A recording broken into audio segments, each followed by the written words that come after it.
Hello amigos भाई, मैं उम्मीद करता हूँ एप्लीकेशन डाउनलोड कर ले होगी आपने।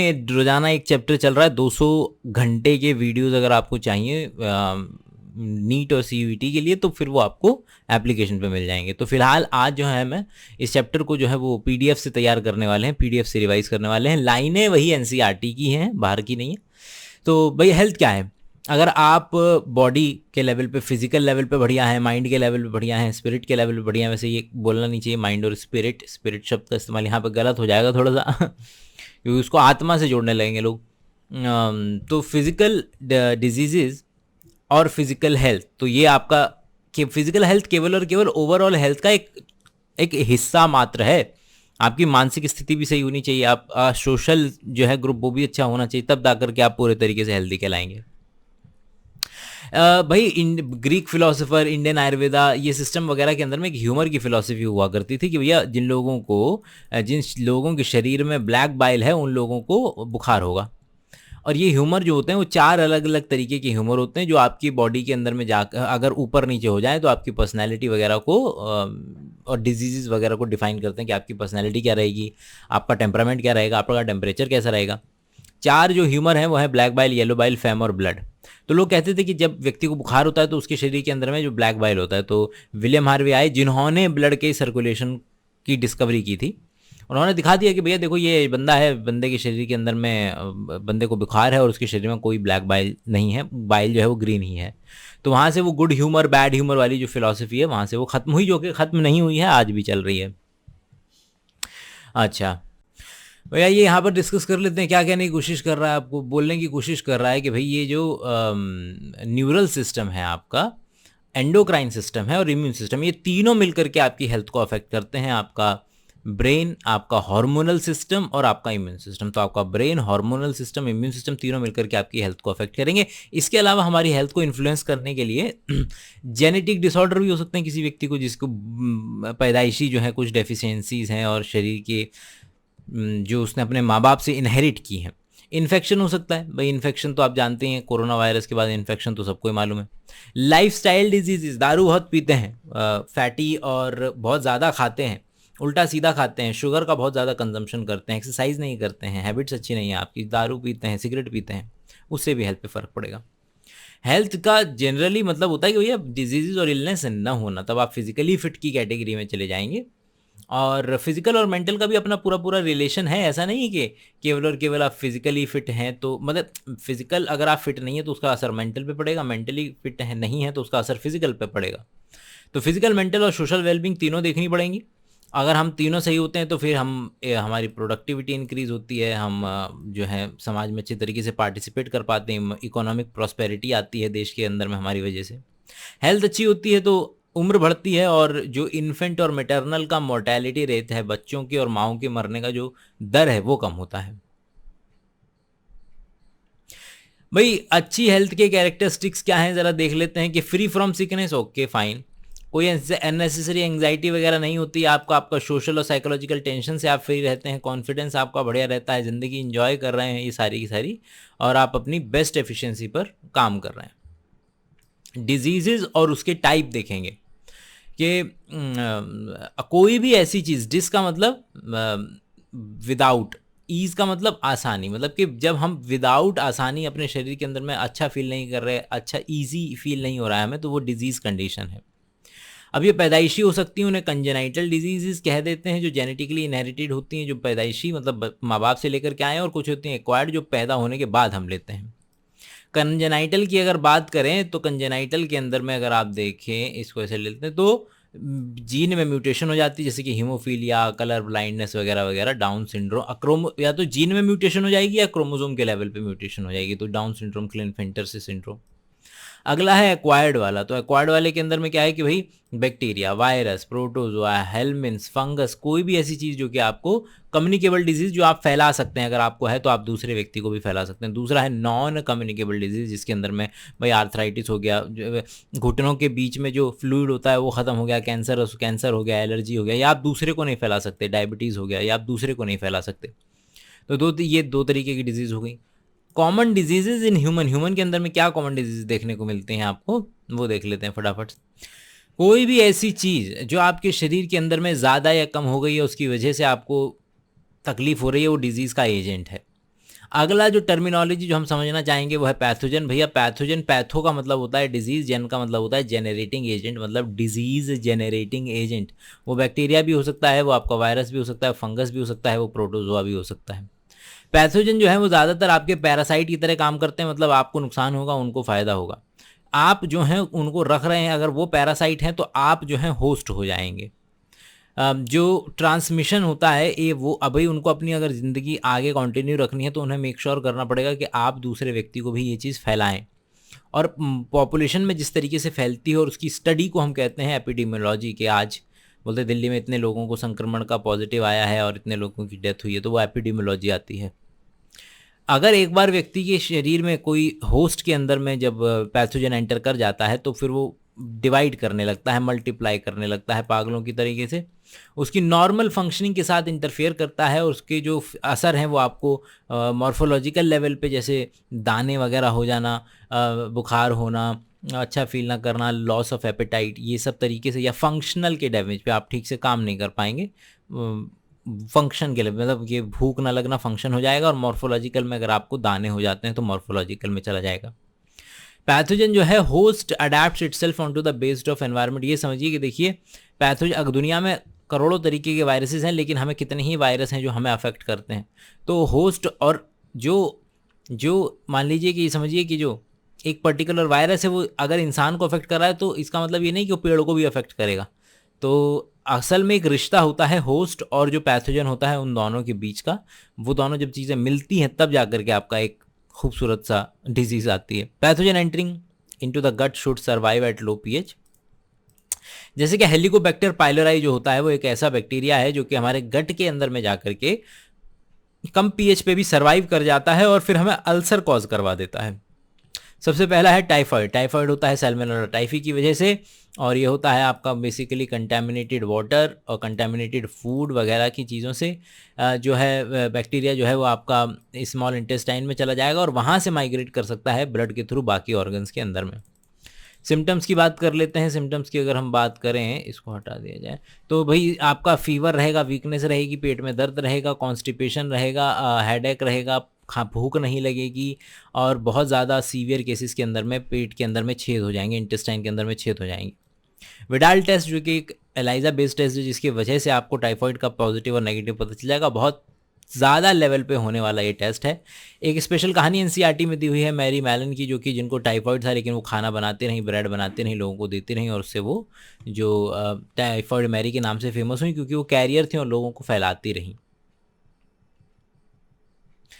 अगला है हमारा निमोनिया। निमोनिया जो होता है वो आपका होता है भैया स्ट्रेप्टोकोकस निमोनिया, जो कि आपका, या फिर हीमोफिलस इन्फ्लुएंजा, ये भी आपके बैक्टीरिया ही हैं दोनों। छोटी छोटी जब आप छींकते हैं तो छोटी छोटी ड्रॉपलेट्स बनती हैं, वही जो छींकें जो ड्रॉपलेट्स हैं दूसरे व्यक्ति के शरीर में जा सकती हैं। आप बर्तन शेयर कर रहे हैं, आप ग्लासेस शेयर कर रहे हैं, उससे भी जा सकती हैं। सिम्टम्स की अगर हम बात करें तो क्या क्या सिम्टम्स आपको नज़र आएंगे कि भैया आपके चूंकि रेस्पिरेटरी ट्रैक्ट को इन्फेक्ट कर रही हैं और ख़ास करके एल्वेलाई वाले पार्ट को, जो कि जिसके हायर सीवियर केस के अंदर में आपका एल्वेलाई के अंदर में फ्लूइड भर जाएगा जिसकी वजह से आपको ठीक से सांस नहीं आएगी, ऑक्सीजन की आपके शरीर में कमी हो जाएगी। ऑक्सीजन की कमी होने से फिंगर और नेल्स, लिप्स, ये सारे ब्लू हो जाएंगे। और बाकी भाई बुखार आना, ठंड लगना, खांसी, बुखार, जुकाम, सर में दर्द, ये सारी चीज़ें तो होंगी उसके अंदर में। अगला है हमारा कॉमन कोल्ड। कॉमन कोल्ड जो है वो होता है राइनो वायरस से, जो कि अपने आप में वायरस है। इसकी एपिडेमियोलॉजी देखें तो भैया वो ये भी जब छींक आती है, छोटी छोटी ड्रॉपलेट बनती है, तो उससे एक व्यक्ति से दूसरे व्यक्ति पे फैल सकता है। आप कंटेमिनेटेड ऑब्जेक्ट एक दूसरे के साथ शेयर करेंगे तो उससे भी ये चीज़ फैल सकती है।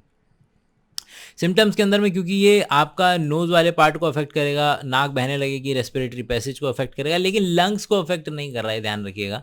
और इसके अंदर में नेज़ल कंजेशन हो जाएगा, नाक बहने लगेगी, सोर थ्रोट, गले में दर्द होगा, अच्छा नहीं फील होगा, खांसी, सर दर्द, थोड़ा सा, और एक हफ्ता तकरीबन आपको लगेगा ही लगेगा इससे रिकवर करने के लिए।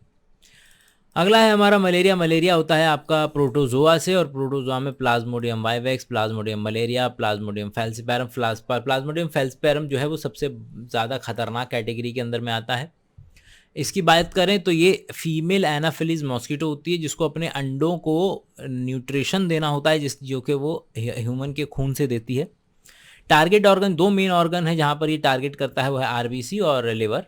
इसके सिम्टम में हर व्यक्ति को बहुत हाई फीवर रहता है, ठंड लगती है, जब भी आरबीसी फटती हैं तब उसको बहुत बुरी तरीके से ठंड लगती है। और एवरी ऑल्टरनेट डे, क्योंकि जब अपनी साइकिल पूरी करता है जो उसका पैथोजन है, इसके अलावा वॉमिटिंग भी, तो वो जब साइकिल पूरी करता है तो आरबीसी को फाड़ता है। जब आरबीसी फटती हैं कई सारी एक साथ, तब आपको एक साथ से बुखार आता है, ठंड लगती है। कोई ऐसा पर्टिकुलर वो है आपके पास मच्छर है जिसके पास पहले से ही उसके सलाइवरी ग्लैंड के अंदर में स्पोरोजोइड मौजूद थे, जो आपके शरीर के अंदर में उसने डाल दिए। वो स्पोरोजोइड जो है वो कहाँ चले जाएंगे? वो चले जाएंगे लिवर के अंदर में। लिवर के अंदर में जाकर के एसेक्सुअली रिप्रोड्यूस करेंगे पागलों की तरह, और फिर आपकी जो लिवर की सेल है वो पागलों की तरह बर्स्ट हो जाएगी। वहाँ से निकलेंगे तो पहुँचेंगे दोबारा से एसेक्सुअल रिप्रोडक्शन करने के लिए रेड ब्लड सेल के अंदर में। वहाँ से जब निकलेंगे तो अब इनकी थोड़ी सी सेक्सुअल स्टेज बनने लगी है। अब ये गैमेटोसाइट है, और अब ये फीमेल गैमेटोसाइट और मेल गैमेटोसाइट में बदल करके इन दोनों का फर्टिलाइजेशन हो जाएगा। गैमेटोसाइट्स जो है आपस में फर्टिलाइज करेंगी। फर्टिलाइज करने के बाद यही जो गैमेटोसाइट हैं ये कौन ले जाएगा? ये मच्छर ले जाएगा, और इस मच्छर के पेट में, कहाँ पर? इंटेस्टाइन में जाकर के ये फर्टिलाइजेशन होगा, और फर्टिलाइजेशन के बाद जाइगोट बनेगा, और जाइगोट से बनेंगे वहाँ पे जो है ऐसी स्टेज बनती है जो मच्छर का भी इंटेस्टाइन फाड़ करके, और फिर मच्छर के सलाइवरी ग्लैंड में जाकर के जो स्पोरोजोइट वाली स्टेज है वो बैठ जाएगी। और जब ये मच्छर अब किसी और को काटेगा दोबारा से, तो दोबारा से वो स्पोरोजोइट वाली जो स्टेज है वो व्यक्ति के खून में प्रवेश कर लेगी। तो इस तरीके से मलेरिया की जो लाइफ साइकिल है वो पूरी की पूरी इस तरीके से चलती है।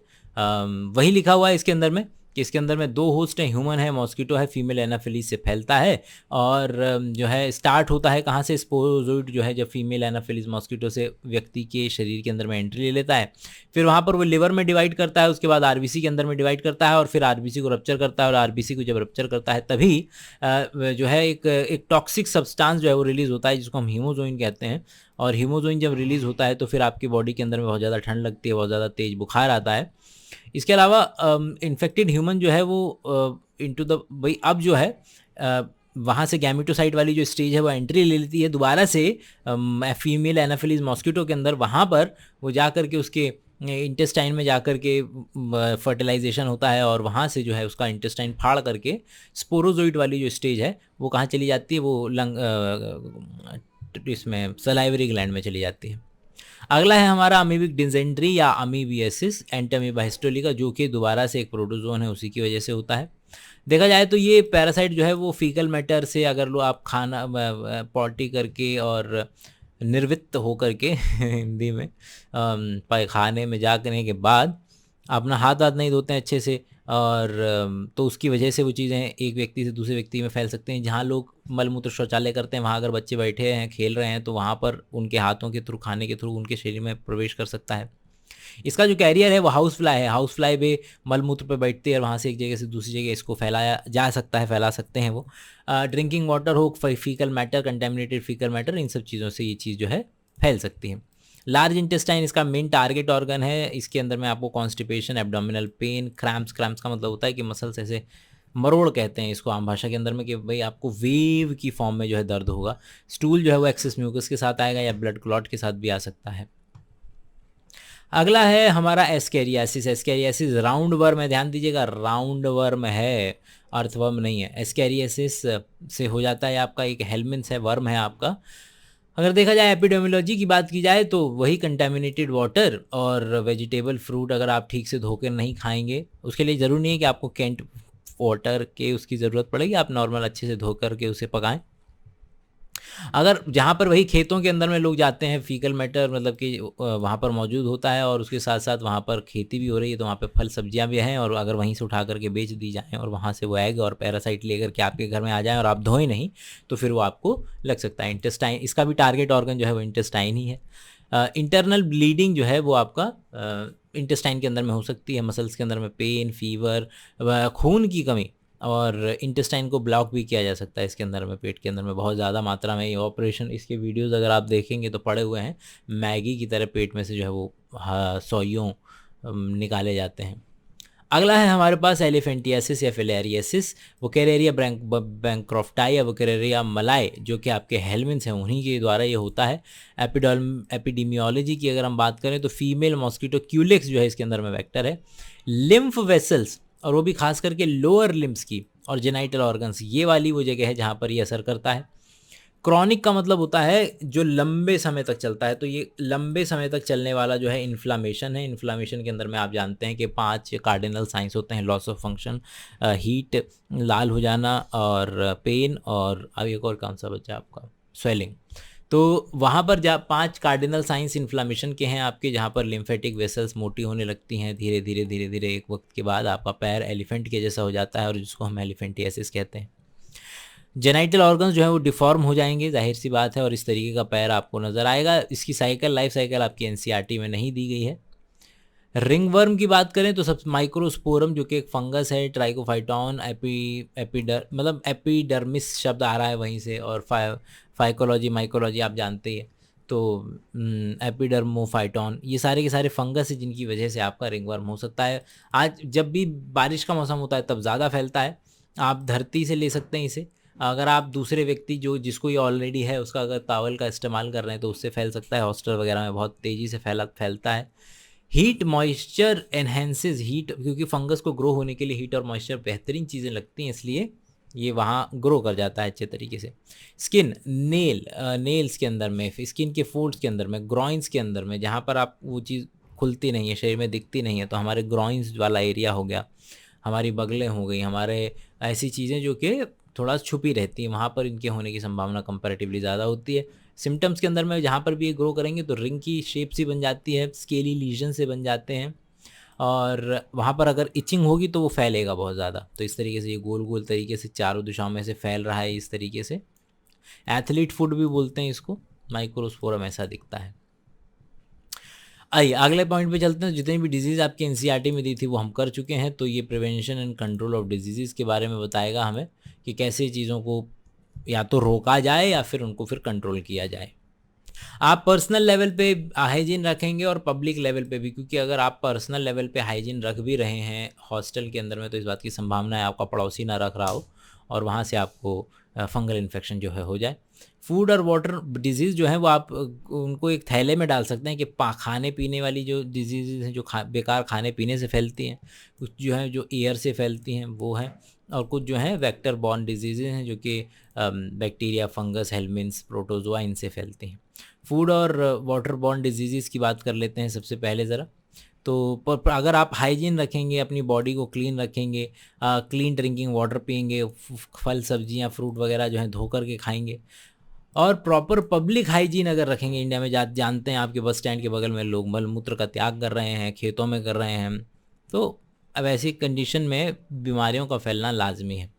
अगर हम जो एक्सक्रीटा है उसको ठीक तरीके से डिस्पोज नहीं कर रहे हैं, और जो पानी के रिजर्वायर हैं हमारे, वहाँ पर अगर आपका ऐसा उसके आसपास अगर मलमूत्र का त्याग हो रहा है या पानी को जो ठीक से रिसाइकल नहीं किया जा रहा है, तो ये सारी चीज़ें जो है पब्लिक के लेवल पे हमें केटर करनी पड़ेंगी, तभी लोग बचेंगे।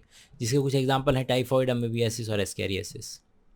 एयरबॉर्न डिजीज़ की बात कर लेते हैं। आइए ज़रा कि भैया अगर आप एक व्यक्ति के थोड़ा ज़्यादा पास में आएंगे, अगर आप पब्लिक ट्रांसपोर्ट का इस्तेमाल कर रहे हैं तो वहाँ पे इन चीज़ों के फैलने की संभावना कंपैरेटिवली ज़्यादा होती है। यहाँ पर पर्सनल हाइजीन बहुत ज़्यादा ज़रूरी है। पब्लिक ट्रांसपोर्ट का इस्तेमाल आप कम से कम करेंगे उन समयों के अंदर में जैसे कि हमने कोरोना वायरस के अंदर में किया था। पब्लिक और कॉमन को निमोनिया और कॉमन कोल्ड जो है इसके एग्जाम्पल्स हैं। वेक्टर बॉर्न डिजीज़ की बात करें तो जो वेक्टर के ज़रिए होती हैं, मतलब कि वो या तो आपका किसके ज़रिए हो जाएंगी कि कोई भी एक ऐसी चीज़ जो कि आप बीच में मौजूद है, आपके और डिज़ीज़ के बीच में मौजूद है। तो मच्छर भी हो सकता है, जैसे कि इस पर्टिकुलर केस में कि आप जानते हैं कि अगर आप पानी को एक जगह इकट्ठा होने देंगे तो उसकी वजह से वहाँ पर मॉस्किटो जो है ग्रो होने लगेंगे। हम अगर बड़ा तालाब है तो वहाँ पे गम्बूसिया फिश जो है डाल देते हैं, नहीं है कूलर है तो वहाँ पे एक ढक्कन जो है मिट्टी का तेल डाल सकते हैं, और इंसेक्टिसाइड वगैरह डिचीज़मेंट, मतलब कई सारे तरीके हैं जिससे हम इस चीज़ को रोक सकते हैं। भैया मच्छरदानी का इस्तेमाल करें, कमरे को बंद रखें, इसकी वजह से मच्छर को आने से रोकें। एडीज़ और क्यूलिक्स, हाउस फ्लाई, ये सारी चीज़ें जो वेक्टर के ज़रिए फैल रही हैं। मलेरिया, फिलेरियासिस, डेंगू, चिकनगुनिया इसके एग्जाम्पल हैं।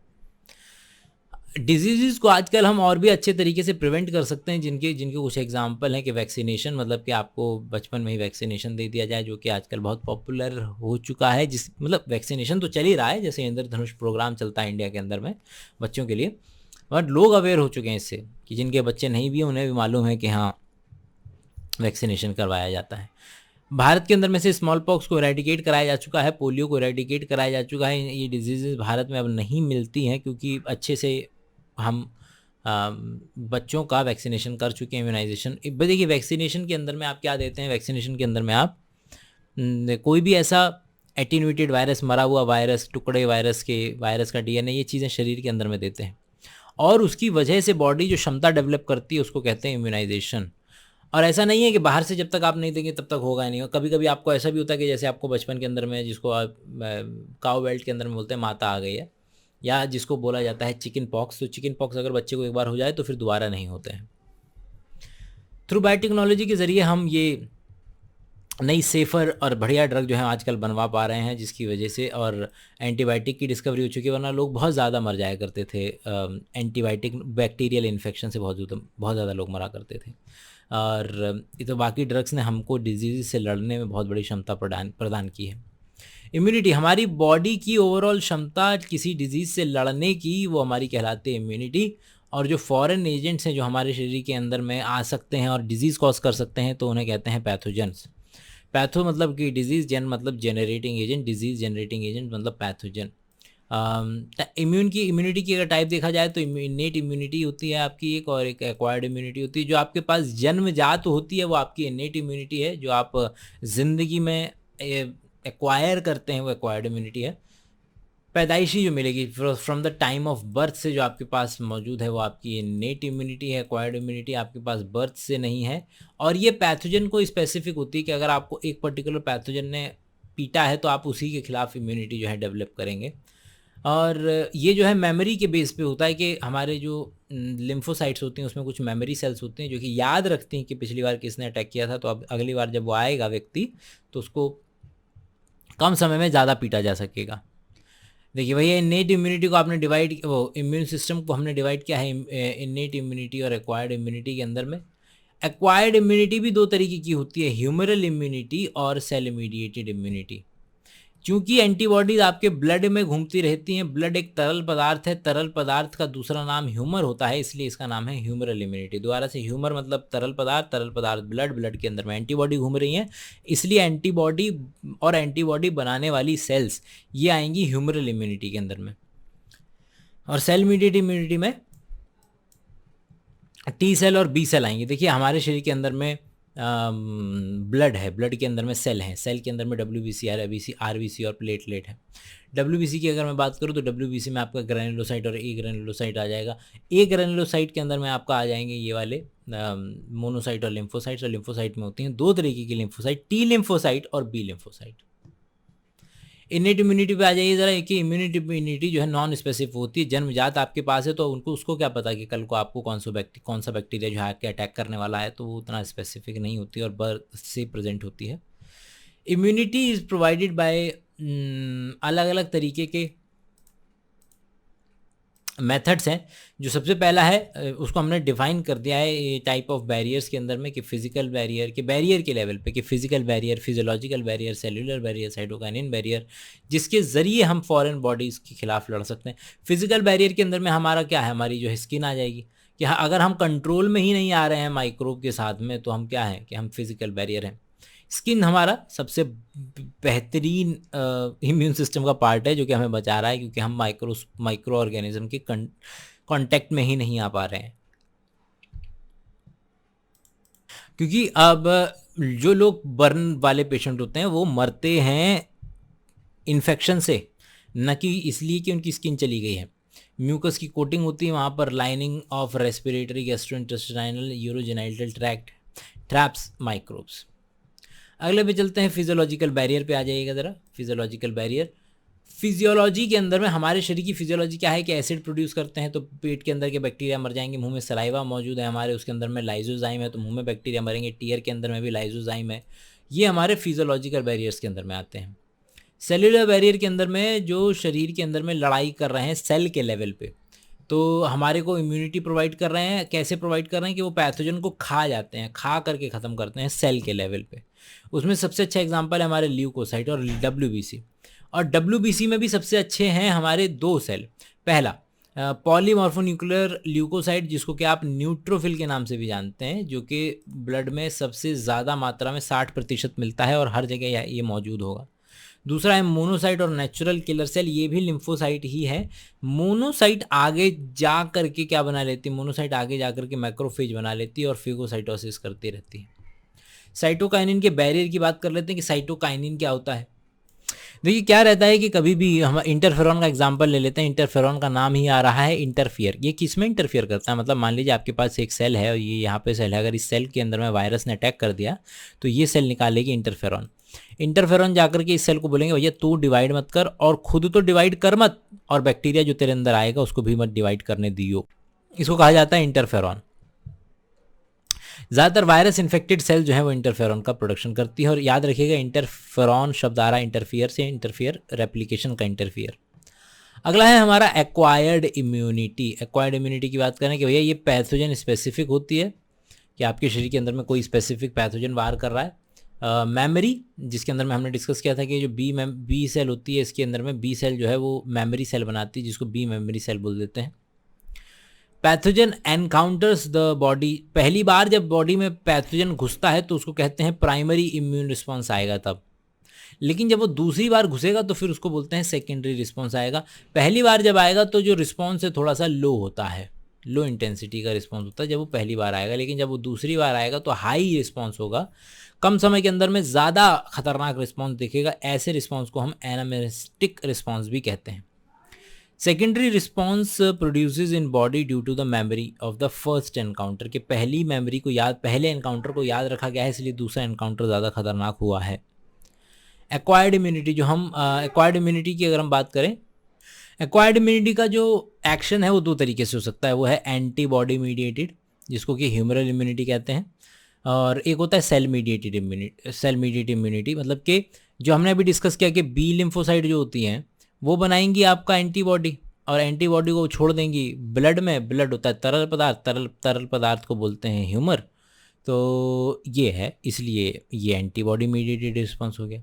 फिर है हमारे पास टी लिम्फोसाइट, जो कि आपका क्या कर सकता है, जो कि आपका सेल को फेगोसाइटोसिस कर सकता है, खा सकता है, स्पेसिफिक सेल को खा सकता है, उसलिए उसको कह देते हैं cell mediated immunity. Tissue involve in acquired immunity, देखिए भाई बी लिम्फोसाइट जो है एंटीबॉडी बना देगी, अभी डिस्कस किया। टी लिम्फोसाइट जो है वो बी लिम्फोसाइट को हेल्प करेगा एंटीबॉडी बनाने के लिए, इसके अलावा खुद भी फेगोसाइटोसिस करता है। एंटीबॉडी मीडिएटेड एक्वायर्ड इम्यूनिटी देखते हैं ज़रा। बी लिम्फोसाइट और टी लिम्फोसाइट जो है वो primary process of primary and secondary response, हाँ ठीक है। शरीर के अंदर में जब बी लिम्फोसाइट, जब शरीर के अंदर में कोई पैथोजन घुसता है, पैथोजन जब इन्वेड करता है तो बी लिम्फोसाइट उसे छू करके देखती है और उसके खिलाफ स्पेसिफिक टाइप ऑफ एंटीबॉडी बनाती है, और वो एंटीबॉडी हेल्प करते हैं उस पैथोजन को ख़त्म करने के लिए। टी लिम्फोसाइट या टी सेल जो हेल्प करती है बी लिम्फोसाइट की, ये मिल करके अल्टीमेटली बी लिम्फोसाइट जो है वो आपका एंटीबॉडी बनाएगी, अल्टीमेटली बी लिम्फोसाइट ही बनाएगी। और चूंकि एंटीबॉडी जो है ब्लड में मिलती है, इसलिए इसको ह्यूमरल इम्यून रिस्पॉन्स भी कह देते हैं।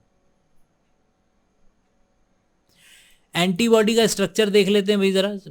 चार मिलेंगे, चार प्रोटीन मिलेंगे, प्रोटीन 1, प्रोटीन 2, प्रोटीन 3, प्रोटीन 4। चारों के चारों प्रोटीन डाइसल्फाइड लिंकेज से जुड़े होते हैं।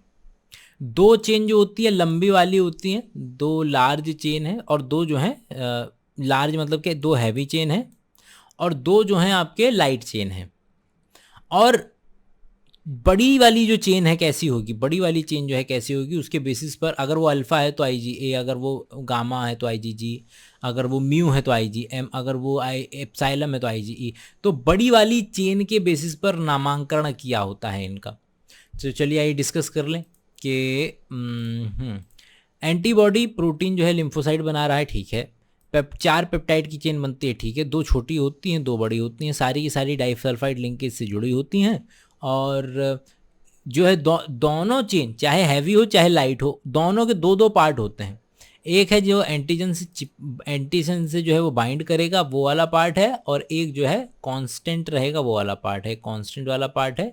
और ये वाला जो पार्ट होता है ये बदलता रहता है, इसको वेरिएबल पार्ट बोल देते हैं।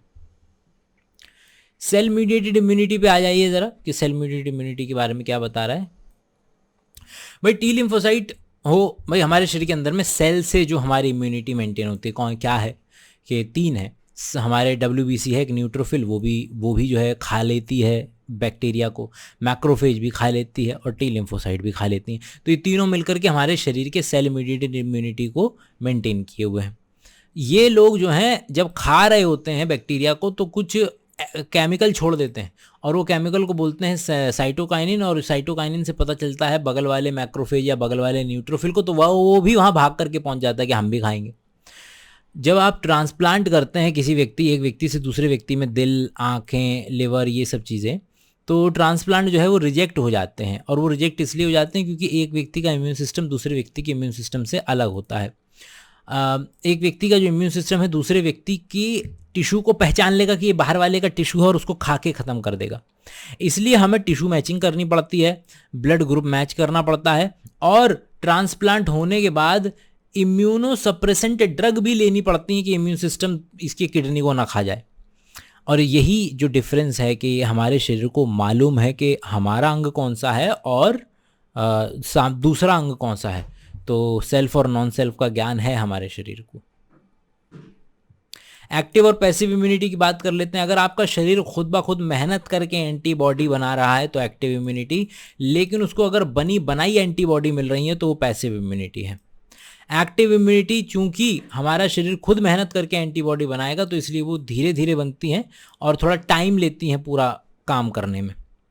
एक्टिव इम्यूनिटी के अंदर में अगर आप देखेंगे तो आपको अगर इम्यूनाइजेशन दिया गया है या वैक्सीनेशन जब होता है तो आपको वायरस दे दिया जाता है। उस वायरस से आपका शरीर लड़ना सीखता है और लड़ते हुए एंटीबॉडी बनाता है, और इसलिए उसको एक्टिव इम्यूनिटी कहते हैं।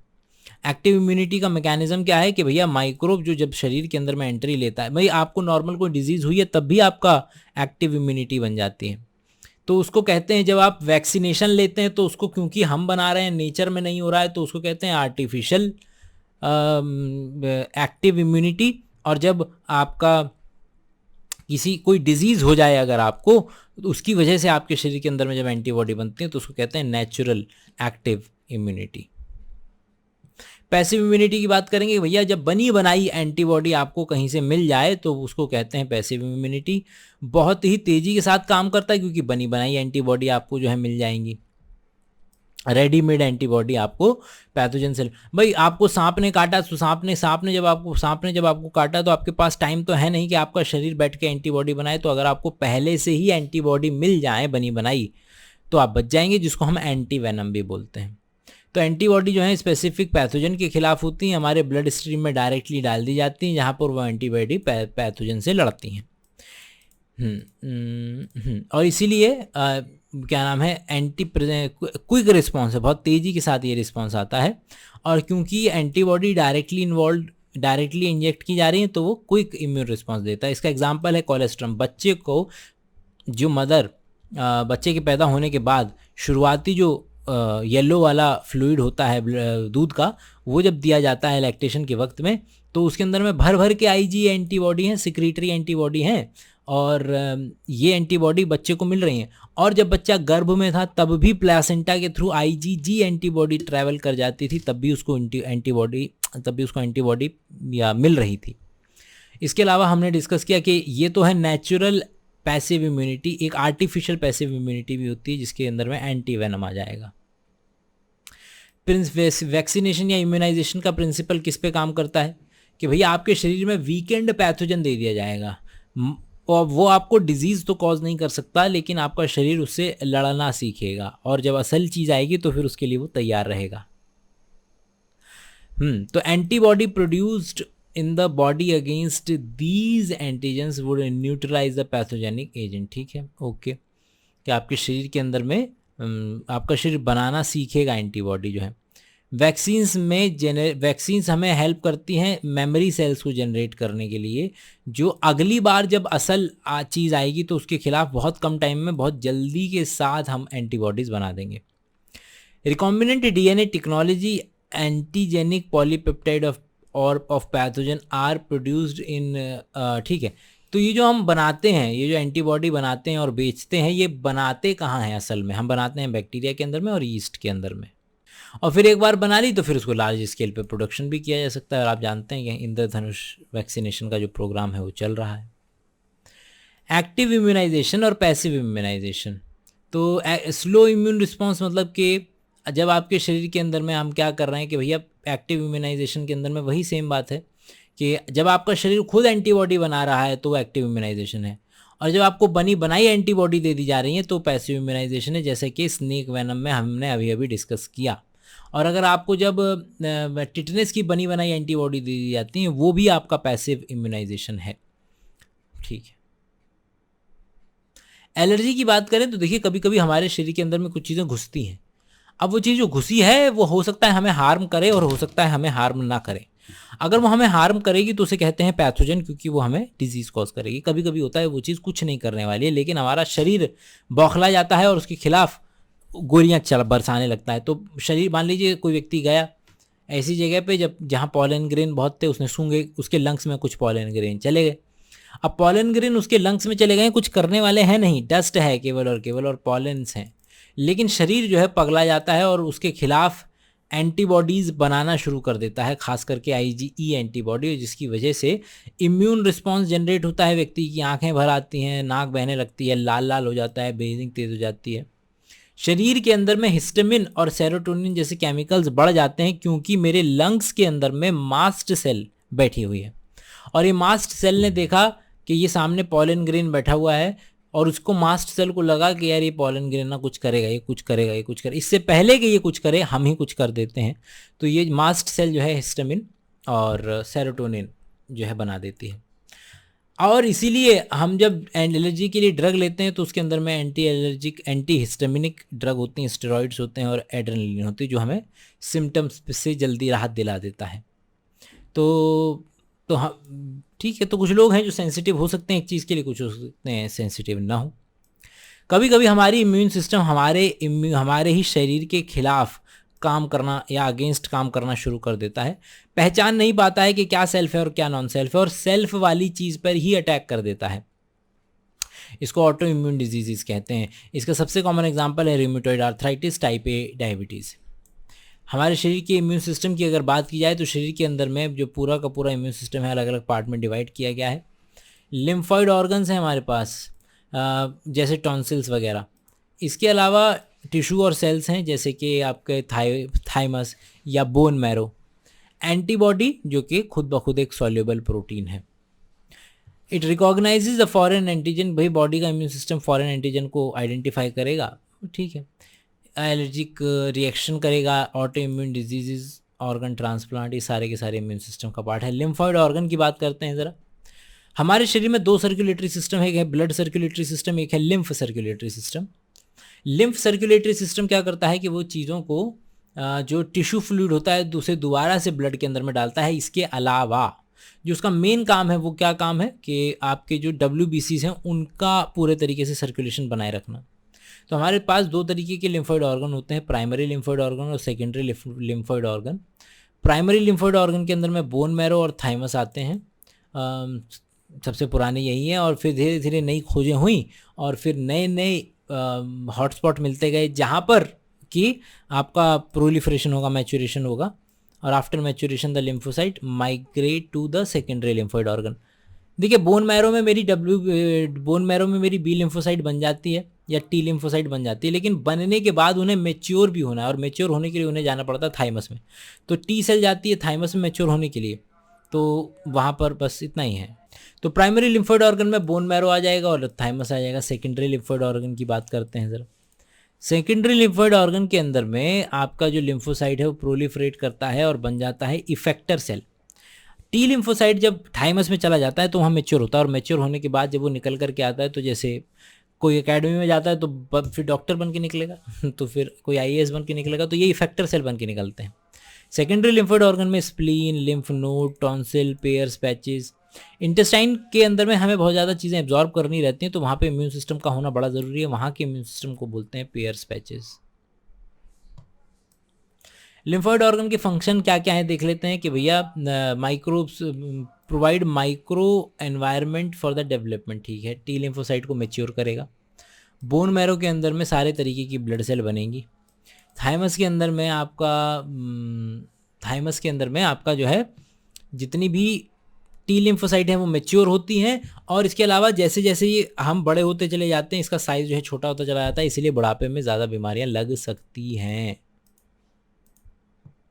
स्प्लीन जो है बीन शेप्ड एक छोटा सा ऑर्गन है जहाँ पर आपके आरबीसी मर रही होती हैं, और यहाँ पर आपके ये भी आपका एक तरीके से एक लिम्फोइड ऑर्गन है, सेकेंडरी लिम्फोइड ऑर्गन है। Act as filters of blood by trapping blood borne micro organism. भाई यहाँ पर छन्नियाँ लगी होती हैं यहाँ, जिसकी वजह से ये कुछ चीज़ों को पकड़ सकती है, जिसमें आरबीसी भी है। Lymph node, secondary lymph node की बात कर रहे हैं, मतलब सेकेंडरी स्ट्रक्चर्स की बात कर रहे हैं। लिम्फ नोड हमारे पूरे बॉडी में फैले हुए हैं, ये हमारे पूरी बॉडी में फैले हुए लिम्फ नोड हैं। और लिम्फेटिक सिस्टम में जहाँ पर अगर आप देखेंगे तो जैसे कि अगर व्यक्ति के मुंह में स्पूटम का टेस्ट किया गया है और उसके अंदर में माइकोबैक्टीरियम ट्यूबरकुलोसिस नहीं मिल रहा और उसको खांसी नहीं रुक रही और लग रहा है कि उसको टीबी हो सकती है, तो फिर वहाँ के टॉन्सिल वाला जो इलाका है वहाँ से थोड़ा सा फ्लूइड लिया जाता है कि वहाँ पर तो कम से कम माइकोबैक्टीरियम ट्यूबरकुलोसिस मिलेगा ही मिलेगा। तो वही पॉइंट है कि इनको अलग अलग लिम्फ नोड में ले जा कर के पीटा जाता है। हमारे शरीर के अंदर में हमारी जो पेट है उसकी अलग अलग लेयर है। सबसे अंदर वाली म्यूकोजा, सब म्यूकोजा, मस्कुलैरिस, सरोसा। तो जो म्यूकोजा है सबसे अंदर वाली लेयर है, वहाँ पर आपका 50% इम्यून सिस्टम मौजूद है हमारा पूरे की पूरी बॉडी का, और अच्छा काम कर रहा है, और उसको कहते हैं म्यूकोजल एसोसिएटेड लिम्फॉइड टिश्यू। अगला है एड्स। एड्स की अगर हम बात करेंगे तो इसकी फुल फॉर्म है acquired immuno deficiency syndrome.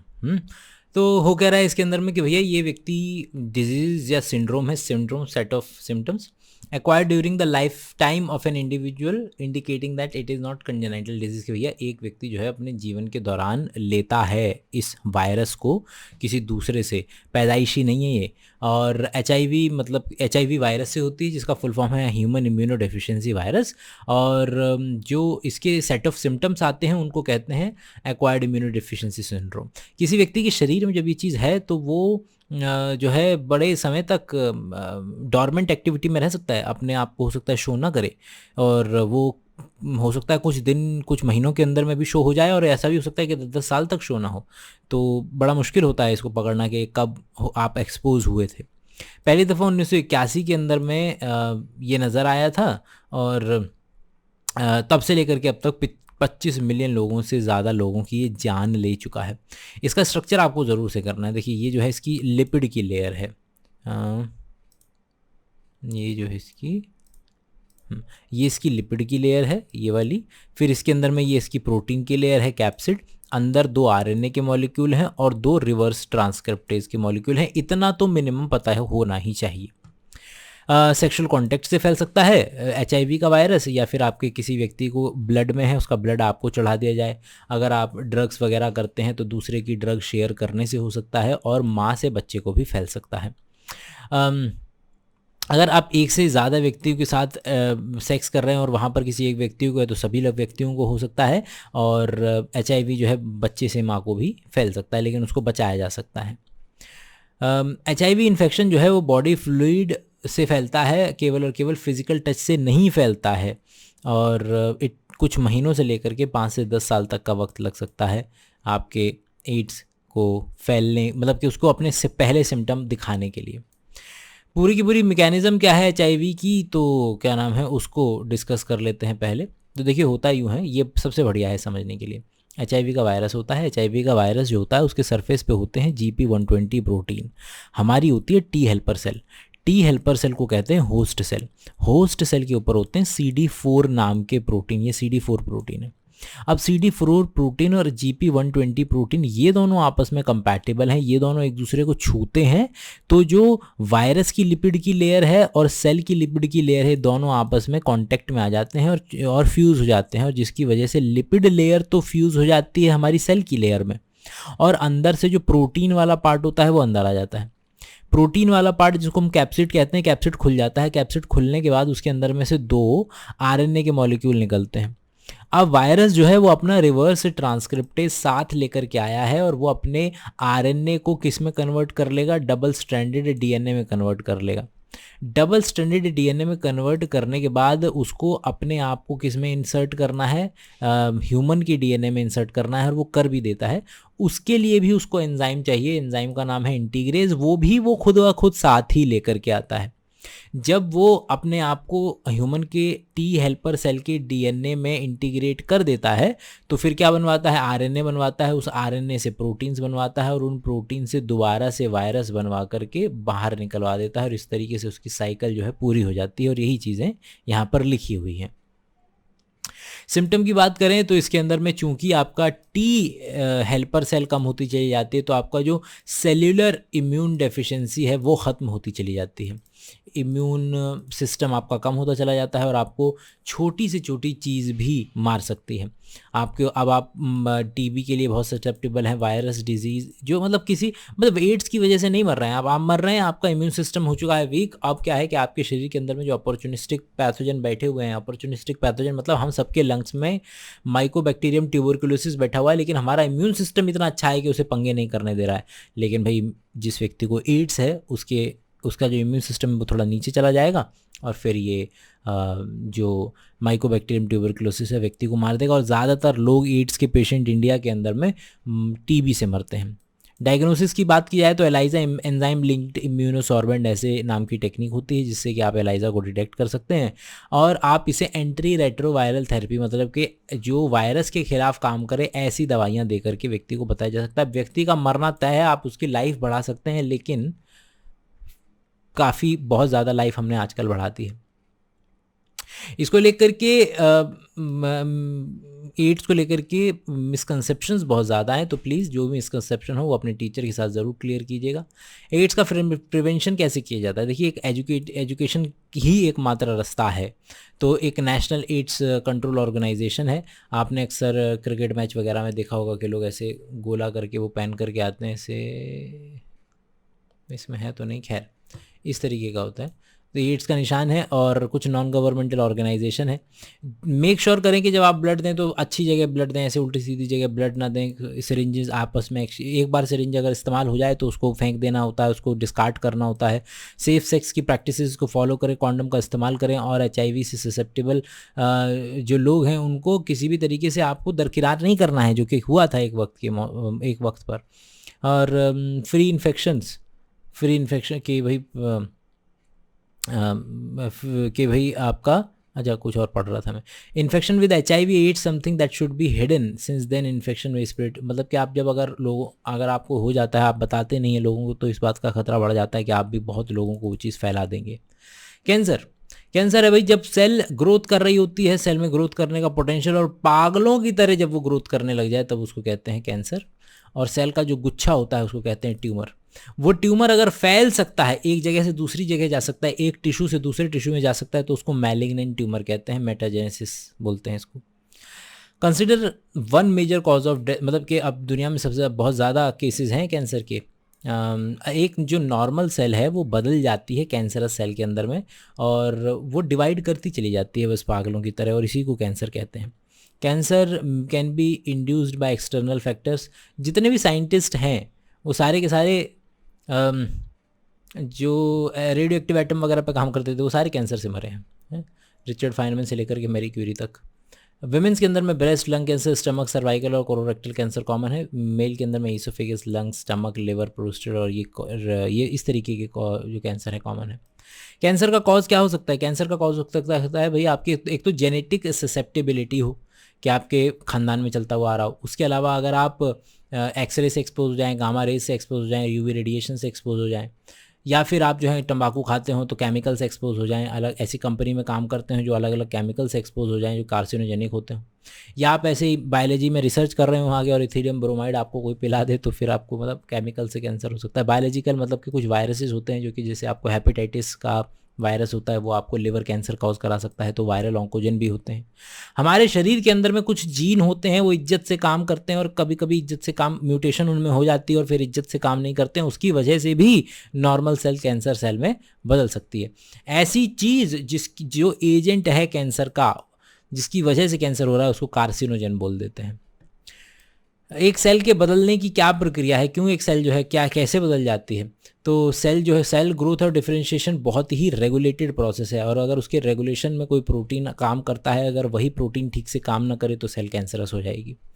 Normal cell जो है वो आपका, अगर ये देखिए कि कॉन्टैक्ट इनिबिशन, सेल जब डिवाइड करती है तो जब एक दूसरे को छू देती है तो अपना डिवीजन रोक देती है, और जो कैंसर, अगर इसकी कॉन्टैक्ट इनिबिशन की जो प्रॉपर्टी है, अगर सेल लूज कर जाए तो फिर वो पागलों की तरह ग्रोथ कर जाएगी और उसके अंदर में कैंसर हो जाएगा। Cancer cell appears to have lost this property. हाँ, कैंसर सेल के अंदर में कॉन्टैक्ट इनिबिशन खत्म हो जाता है, जिसकी वजह से ट्यूमर बन जाता है।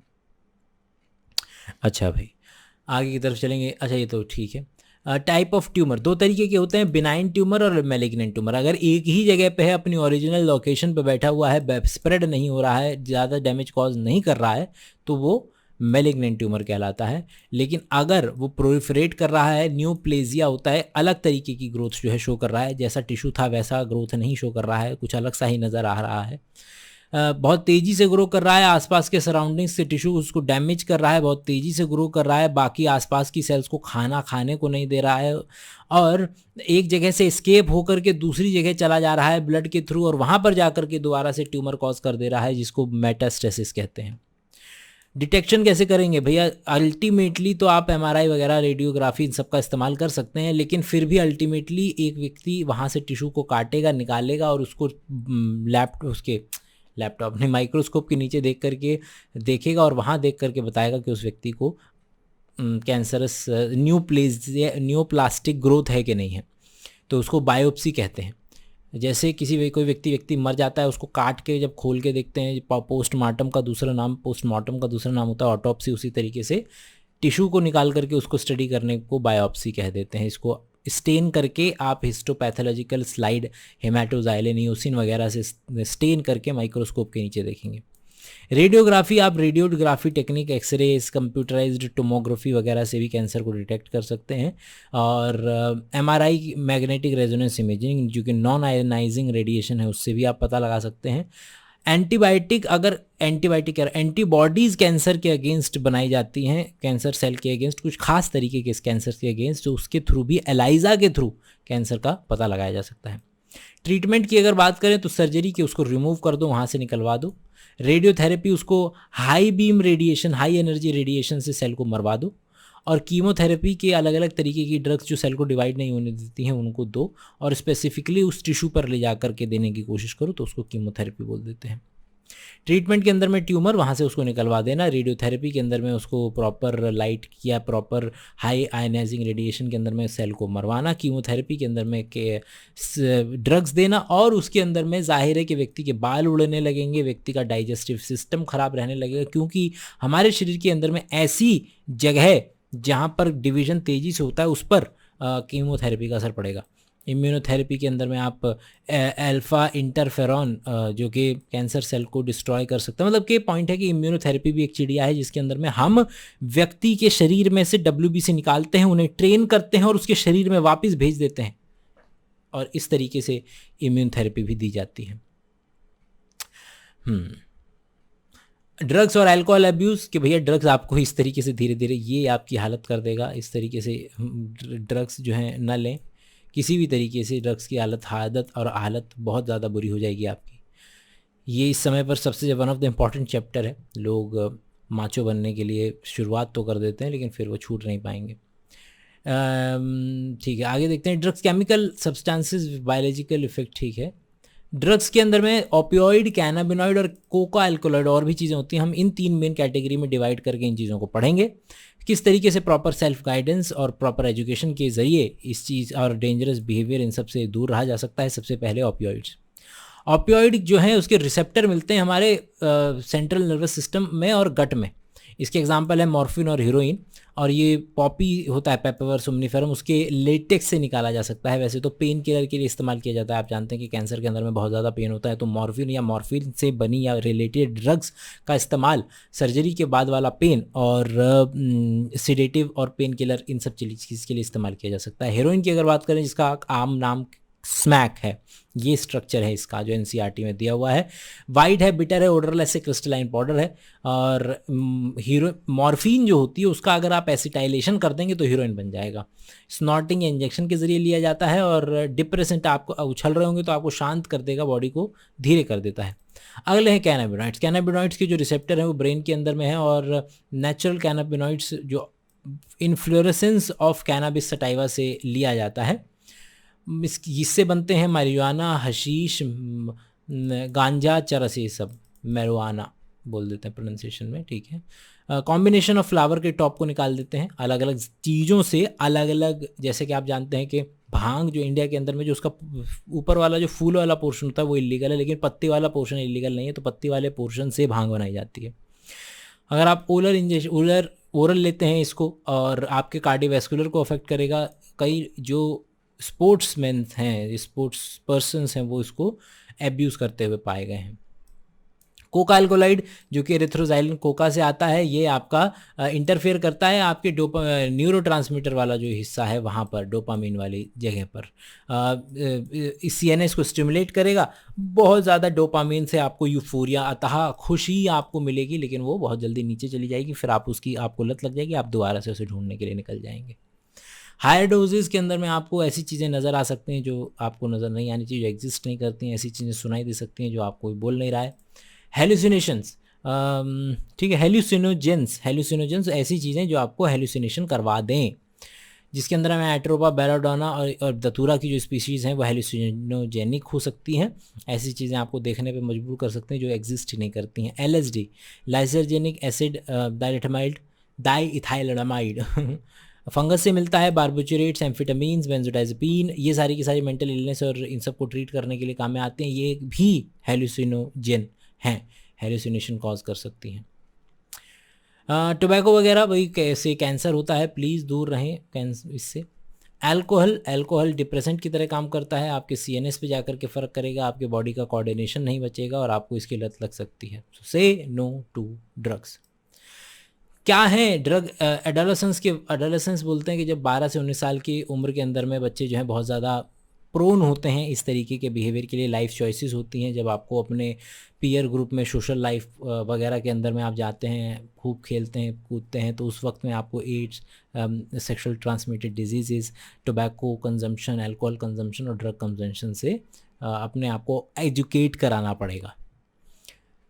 कॉजेज़ ऑफ ड्रग एब्यूज़ क्या हो सकते हैं कि भैया मज़ा करके देखना है, एक्सपेरिमेंट करके देखना है, माचो बन के दिखाना है, एक्सपेरिमेंट हो जाएगा। और एकेडमिक्स के अंदर में पढ़ाई ठीक से नहीं हो रही है, गर्लफ्रेंड ने छोड़ दिया है कूल दिखने के लिए। टीवी और न्यूज़पेपर में हमारे जो हीरो लोग हैं वो तंबाकू वम्बाकू बेचते हैं मस्त करके, तो वो बोलेंगे कि हाँ वो करते हैं तो हम भी कर लेंगे। एडिक्शन एंड डिपेंडेंस, ड्रग्स और अल्कोहल दोनों के अंदर में एडिक्शन हो सकती है। और अगर आप एक थ्रेशोल्ड से ज़्यादा जब लेने लग जाते हैं क्यूरियोसिटी की वजह से, तब आपको हो सकता है एडवेंचर की वजह से चलेगा, एक्साइटमेंट से, एक्सपेरिमेंट से, स्ट्रेस से बचने के लिए, और अपनी फैमिली से भाई कहीं से आपका शोषण हो रहा है उससे बचने के लिए आपने उसका रास्ता अपना लिया, तो उसकी वजह से आप एडिक्ट हो सकते हैं और आप डिपेंड हो जाएंगे उसके ऊपर। उसको डिपेंडेंसी कहते हैं कि अगर आपको ड्रग नहीं मिली, अगर आपको अल्कोहल नहीं मिला तो आपको बहुत बुरा लगेगा, आपको एंग्जाइटी होने लगेगी, नोजिया होने लगेगी, स्वेटिंग होने लगेगी। ड्रग्स के इफ़ेक्ट क्या क्या होते हैं? ड्रग्स के इफेक्ट ये है कि भैया वो तो व्यक्ति रेकलेस बिहेवियर हो जाएगा, तोड़ा ताड़ी, लड़ाई झगड़ा, एक्सट्रीम कंडीशन में व्यक्ति कोमा वोमा में पहुंच सकता है, हेमोरेज हो सकता है, रेस्पिरेटरी फेलियर्स हो सकते हैं, अल्कोहल की वजह से अल्टीमेटली डेथ हो सकती है, डोमेस्टिक वायलेंस हो सकता है। मतलब ये सारी चीज़ें आपको वैसे पहले से पता हैं कि the most common warning science क्या रहते हैं जब व्यक्ति इंक्लूड करेगा कि भैया परफॉर्मेंस ठीक नहीं चल रही है, हाइजीन, पर्सनल हाइजीन ठीक नहीं है, लोगों से मिलता नहीं है, विड्रॉल होता जा रहा है फैमिली और दोस्तों से, मतलब कि आइसोलेट होते जा रहे हैं फैमिली से, एग्रेसिव बिहेवियर होता जा रहा है, अनप्रोडक्टिव बिहेवियर होता जा रहा है, हॉबीज़ में इंटरेस्ट ख़त्म हो चुका है, खेलता कूदता नहीं, कमरे में पड़ा रहता है, सिर्फ सोता रहता है, कुछ सीरीज़ देखता रहता है, वेट के अंदर में उतार चढ़ाव हो रहा है। ये सारे के सारे इसके वो हो सकते हैं। अगर ड्रग्स ली इंट्रावेनियसली तो उसकी वजह से एड्स और हेपेटाइटिस जैसी जैसी चीज़ें हो सकती हैं। एडोलसेंस के वक्त में व्यक्ति हैवी ड्रिंकिंग वाली चीज़ों में इंडल्ज हो सकता है, और अल्कोहल की वजह से आपका सीएनएस और लिवर दोनों बर्बाद हो सकते हैं। एनाबॉलिक स्टेरॉइड जो हैं वो भी इस्तेमाल करते हुए देखे गए हैं कि अगर आप फीमेल एनाबॉलिक स्टेरॉइड करते हैं तो उसके अंदर में थोड़ी सी मैस्कुलिनिटी आ जाती है, एग्रेसिवनेस बढ़ जाती है। अगर पहले से फीमेल एग्रेसिव है तो मूड स्विंग्स होने लगते हैं, एबनॉर्मल मेंस्ट्रुअल साइकिल, मतलब फीमेल के अंदर में ये प्रॉब्लम्स आ जाएंगी अगर वो एनाबॉलिक स्टेरॉइड को कंज्यूम करेंगे तो। मेल्स के अंदर में क्या है कि दाने आने लगेंगे, एग्रेसिवनेस, डिप्रेशन, टेस्टिकल का साइज़ का कम होना, स्पर्म प्रोडक्शन का कम होना, प्रीमेच्योर बाल गिरने लगना, प्रोस्टेट ग्लैंड का बढ़ जाना, चेस्ट का बढ़ जाना, ये सब। प्रिवेंशन एंड कंट्रोल क्या होगा? प्रिवेंशन एंड कंट्रोल क्या भैया? एजुकेशन सबसे बड़ा प्रिवेंशन कंट्रोल है। और दो बात कीजिए, ऐसी सेल्फ हेल्पलाइन होती हैं जहाँ पे आप बात कर सकते हैं, ऐसे एनजीओज़ हैं, सीनियर हैं, लोग हैं, पेरेंट्स हैं, पीयर ग्रुप है, प्रोफेशनल हेल्प ले सकते हैं। तो ओके।